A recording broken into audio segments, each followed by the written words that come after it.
Assalamualaikum warahmatullahi wabarakatuh. Perkenalkan, saya Arida Salsabila, Mahasantriwati Manajemen Pendidikan Islam pada semester 7, di mana video kali ini saya akan menjelaskan tentang bagaimana pengelolaan program bimbingan dan konseling di sekolah. Begitu pula pembuatan video kali ini adalah untuk memenuhi tugas saya pada mata kuliah bimbingan dan konseling yang diampu oleh Ustazah Syamsiah. Pengelolaan program bimbingan dan konseling atau BK di sekolah merupakan suatu proses yang terencana, sistematis, dan berkesinambungan agar layanan BK dapat berjalan secara efektif dalam membantu peserta didik mencapai sebuah perkembangan yang optimal pada aspek pribadinya, sosialnya, belajarnya, dan juga karirnya. Beberapa prosedur pengelolaan program BK. Yang pertama adalah analisis kebutuhan, perencanaan program BK, pengorganisasian program BK, pelaksanaan program BK, monitoring dan evaluasi program BK, dan yang terakhir adalah laporan dan dokumentasi. Proses pengelolaan program BK diawali dengan analisis kebutuhan, yaitu kegiatan mengidentifikasi kondisi, permasalahan, potensi, dan kebutuhan peserta didik. Analisis ini dilakukan melalui berbagai teknik seperti angket kebutuhan peserta didik atau AKPD, observasi, wawancara dengan peserta didik, wali kelas maupun orang tua, serta studi dokumentasi terhadap data akademik dan non-akademik. Hasil analisis kebutuhan menjadi dasar utama dalam penyusunan program agar layanan yang diberikan benar-benar sesuai dengan kondisi nyata peserta didik dan lingkungan sekolahnya. Tahap selanjutnya adalah perencanaan program BK yang dilakukan dengan menyusun program secara berjenjang mulai dari program tahunan, semesteran, bulanan, hingga mingguan. Dalam perencanaan ini, guru BK atau konselor menetapkan tujuan layanan, jenis layanan yang akan diberikan, materi, metode, sasaran, waktu pelaksanaan, serta indikator keberhasilan.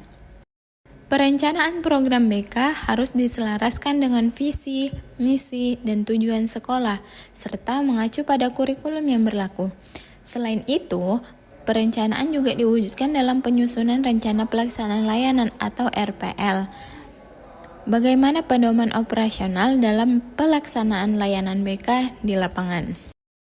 Kemudian, setelah perencanaan, dilakukan pengorganisasian program BK, yaitu pengaturan berbagai unsur yang terlibat dalam pelaksanaan layanan BK. Pada tahap ini, guru BK bekerja sama dengan kepala sekolah, wakil kepala sekolah, wali kelas, guru mata pelajaran, dan juga tenaga kependidikan lainnya. Pengorganisasian mencakup pembagian tugas dan tanggung jawab, pengaturan jadwal layanan BK, serta penyiapan sarana dan prasarana pendukung. Kerjasama yang baik antar pihak sangat diperlukan agar program BK dapat berjalan secara terpadu dan mendapat dukungan penuh dari seluruh warga sekolah. Tahap berikutnya adalah pelaksanaan program BK, yaitu implementasi seluruh layanan yang telah direncanakan. Pelaksanaan program BK mencakup layanan dasar seperti bimbingan klasikal, layanan orientasi, dan layanan informasi. Layanan responsif seperti konseling individu, konseling kelompok, dan penanganan kasus. Layanan perencanaan individual yang membantu peserta didik merencanakan pengembangan diri dan karir, serta dukungan sistem yang meliputi kegiatan administrasi, koordinasi, dan pengembangan profesional guru BK. Pelaksanaan layanan dilakukan secara fleksibel, namun tetap berpedoman pada program yang telah disusun dengan memperhatikan prinsip kerahasiaan, keterbukaan, dan keberpihakan pada kepentingan peserta didik. Selanjutnya dilakukan monitoring dan evaluasi program BK untuk mengetahui tingkat keterlaksanaan dan keberhasilan program. Evaluasi dilakukan secara berkala terhadap proses dan hasil layanan BK dengan menggunakan berbagai instrumen seperti laporan kegiatan, catatan kasus, jurnal layanan, dan umpan balik dari peserta didik maupun guru.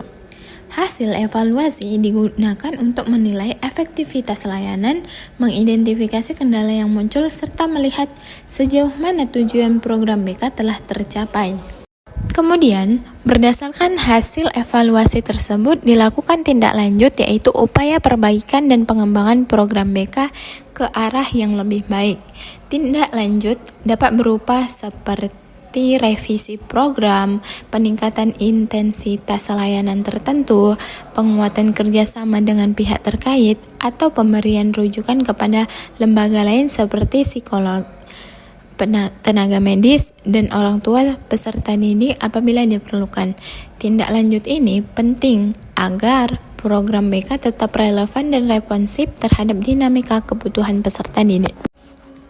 Tahap terakhir dalam pengelolaan program BK adalah pelaporan dan dokumentasi. Guru BK menyusun laporan kegiatan secara sistematis dan berkala sebagai bentuk pertanggungjawaban profesional. Seluruh data dan dokumen BK disimpan secara tertib dan dijaga kerahasiaannya sesuai dengan kode etik profesi BK.